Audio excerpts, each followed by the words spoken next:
So this is my first video shot on an actual topic, and I have learned so much. I've learned things to do and things not to do, and I ended up with quite a few bloopers. So I'll put a few of those at the end of this video. I hope you guys enjoy.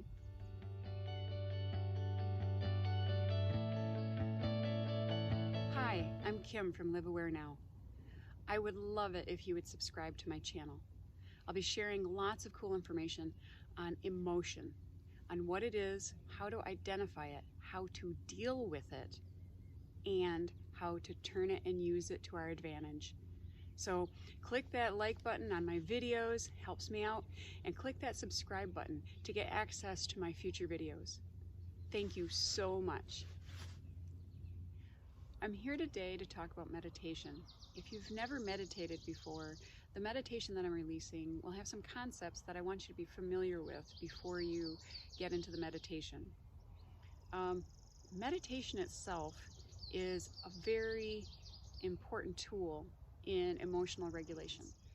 In the brain, there's a place called the amygdala, and it's also known as our fear center. It is an ancient part of our brains, and it's meant to keep us alive, and it does its job really well.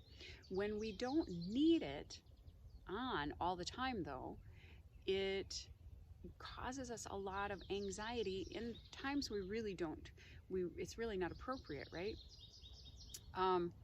For instance, I'm sitting out here in nature, beautiful location, by the way, and there's a little ridge right over there. And if a bear were to come up over that ridge, I would want my fear center to turn on. I'd want it to give me information.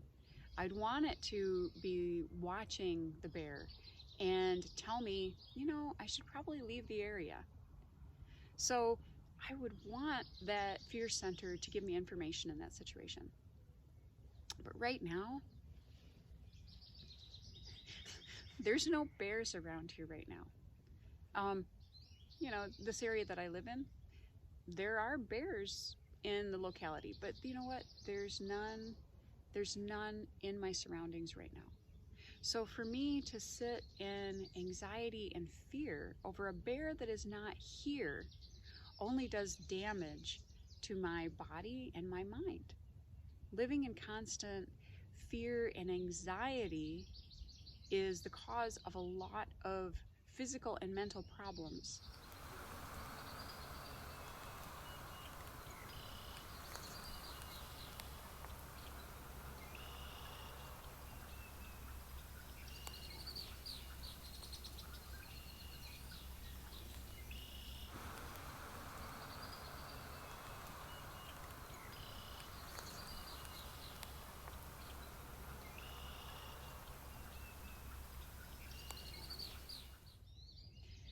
So because there's no bear in my immediate vicinity right now, I'm actually safe, and I should be at a place of peace and ease, right? Especially in this beautiful location on this gorgeous morning. It's a little bit chilly, but there's no other threat to my safety. So allowing myself to be at a place of peace and ease, knowing that that fear will alert me if there is a real threat, that allows my body to go into what's known as a parasympathetic response. It's the rest and digest. So in this parasympathetic response, that's where we are able to truly relax, and it's where we can recharge, and also it's key in our digestion. So if anybody has digestion problems, nerves could have a lot to do with it. If we're just simply in an on position in anxiety all the time, then we're actually stuck in what's known as the sympathetic nervous response, which is your fight, flight, or freeze response. When we are able to shift from that sympathetic response of the fight, flight, or freeze and into the parasympathetic response of the rest and digest, then we're rewiring our brains. We're going out of that fear center of the amygdala, and we're building connections in our prefrontal cortex. Our prefrontal cortex is responsible for higher reasoning and emotional regulation. Those are key in helping us deal with the threats in our society, in our environment, real or imagined, and it helps us distinguish between the two. So meditation literally helps us find kind of a control mechanism of being able to switch between that sympathetic fight, flight, or freeze and into that parasympathetic of rest and digest. And it gives us some higher reasoning to be able to deal with, what we encounter in our lives. So fear itself is a messenger. It's there to alert us when there's danger. And when we look at it as just a messenger, we can kind of take away some of the charge we feel when we're actually experiencing it. When we know that the emotion of fear is just a messenger and not some big scary monster we need to be afraid of, then we can actually listen to the fear and listen for its message. We can process it and we can allow it to release and let go. Because fear is a messenger, it is going to keep trying to alert us until we actually listen to it. If it's not heard, it's kind of like a car alarm going off in the parking lot. So if you're in an area where your car is not broken into that often, or cars in general are not broken into that often, then you're going to pay more attention to a car alarm if it does go off. If you're used to that car alarm going off all the time, you don't pay attention to it, and it just becomes this annoying noise in the background, right? And instead of being an alarm to trigger a response of, hey, somebody's trying to steal my car, we just think, oh, somebody tripped the car alarm again. So our fear response is a lot like those car alarms. When we pay attention to them, we can go and turn them off, and it's no big deal. Then the annoying noise isn't in the background anymore. But when we don't, and that alarm just keeps going off, it just ends up blending into the background. But all that time, we have this heightened sense of fear and anxiety, and it's something that we end up living with. So it's time to turn that car alarm off. It's time to go out and actually deal with it. So the meditation that I am providing is one where you can actually go and assess the message from that car alarm. Is something really happening? Or did it just simply get triggered by something that is happening or has happened? If it's just something that, if it's just an annoying false alarm, then it's causing a lot of stress, anxiety, and damage to the body by constantly being on.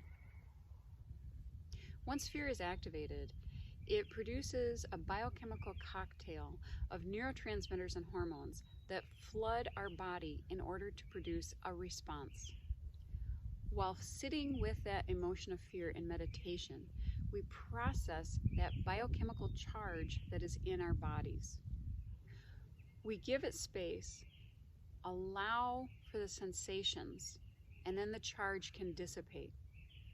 Once the fear knows that it has been heard, then it can fade. The alarm can go off. I'll get around to addressing the cause of the fear in a later video. I'll give you some tools that will help to address those false alarms. The cause of the fear can be separated into two basic categories: real threats and false perceptions. After identifying the cause of the fear and listening to its message, it's possible to distinguish if there is a real threat or a false perception. A false perception is based on unconscious limiting beliefs, usually formed when we are very young. Those beliefs operate in the background of our lives and dictate many of our emotional reactions. In upcoming videos, I'll unpack these subjects, and I will provide tools to help identify and then change those old unconscious limiting beliefs.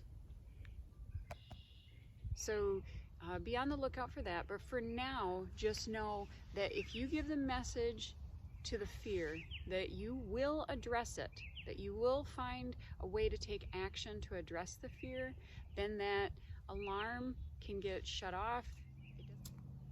Right now in this meditation, we're going to acknowledge the fear.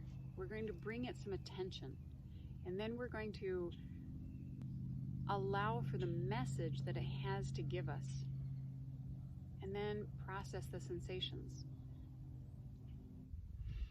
We are unhooking from that main line of cortisol and adrenaline that fear keeps us hooked into. We are engaging that prefrontal cortex that can help us when we actually address the message that the fear has been giving us. Something else to think about with fear is that, unlike the car alarm, when fear is resisted, when it's not dealt with, it actually grows. So rather than putting it out by not paying attention to it, or it just becoming a background annoyance, it ends up growing. When we're not addressing the cause, the fear increases. It's like putting fuel on a fire. There's a saying that what we resist persists, and that is exactly what happens with fear. One of the concepts that I'll be introducing in this video is what I call a personal container, or a bubble. We all know what it's like to blow a bubble from a soap. So kind of imagine that. We're going to be using our imaginations to create this thing of personal space. That's basically what a bubble or a container is. So we all have personal space. We know when somebody is coming into it, when they're too close. So this personal bubble, it's out as far as your arms can reach, right? This is my personal bubble, and it's every direction. It's beneath me and it's over me. So when we talk about this bubble, that's what I'm talking about.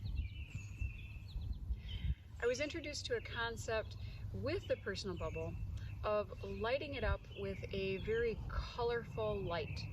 I like that because it really defines that area inside the bubble for me.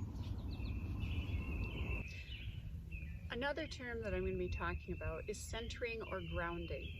So we all know what that feeling is like when we're feeling flighty or nervous or anxious, and that ends up being this feeling that ends up coming up high in our bodies, and we can live a lot of times feeling like we're coming just from our heads. So what grounding does, again, use your imagination. It's what I'm going to be talking about is having a cord that is anchored into your abdomen, into your belly, and it goes down through and into the ground. It really gives us a feeling of being firmly on the ground, that we're not flying away. It gives us this feeling of being contained and centered and firmly planted on the earth. Fear is something that can easily take over our lives, and it can make us act in irrational and illogical ways, and it really can do a lot of damage to our bodies and our minds. So I really hope that this meditation is something that you'll use, and that it will help you get out of that place of fear and into a place of ease and peace. Fear is a survival emotion. I really wouldn't want to live my life without it, even if it is annoying, kind of like that car alarm. But by getting a handle on it, by rewiring our brains through the meditation, we can actually use it as it's meant to be used. And we can then go through and live our lives in a lot more peace and ease, having fear there to give us those alarms when we need them. So I really hope you enjoy the meditation. I hope you find it helpful. I hope that it can help address the fear. Fear is going on through our society at such an alarming rate. We need to get a hold of it, and we need to address it. And by knowing that fear is a messenger, that in and of itself can help change things. But if we actually process the fear and get to a feeling of ease and peace, that can make all of the difference. So again, please, if you liked the video, please hit like and hit subscribe and come along with me on this journey as I learn more and more on how to create good videos with good content. Thank you so much. See you next time. Hi, I'm here to take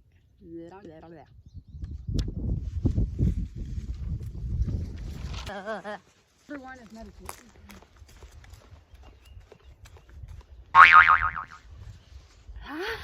That was all recorded. Please hang up and try again.